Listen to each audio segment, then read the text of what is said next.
তো ঘটনাটা ছিল মুসা আলাইহিস সালাম আল্লাহকে জিজ্ঞেস করছিলেন, আযাব যখন কোন এলাকায় পাঠান তখন তো শুধু জালিমরাই মরে না, ভালো লোকগুলাও তো মারা যায়, তো এই আযাবে ভালো লোকগুলা কেন মরে? আল্লাহ উত্তর দেয় না। এই ঘটনা ঘটায় মুসা আলাইহিস সালামের পায়ের মধ্যে একবার একটা লাল পিঁপড়া কামড় দিছে। এই সাইজের যে লাল পিঁপড়া গুলো কামড় দিলে খুব আরাম লাগে না?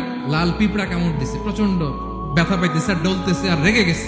রেগে তাকায় দেখে এদিকে লাল পিঁপড়ার বাসা, যে পা দিয়ে ডোলে সবগুলার মেরে ফেলছে। আল্লাহ বলে, মুসা কামড় দিয়েছিল কয়টা? কয় আল্লাহ একটা। তো ওগুলার মারলা কেন? অ্যাকশনে যখন যায় এত কিছু দেখে অ্যাকশন নেওয়া যায় না। এজন্য আল্লাহ বলে, ওই আযাবকে ভয় করো, এই শাস্তিকে ভয় করো, যে শাস্তি যখন আমি পাঠাই ওই শাস্তি দিয়ে শুধু জালেমদেরকে মারি না, আলেমদেরকেও মারি।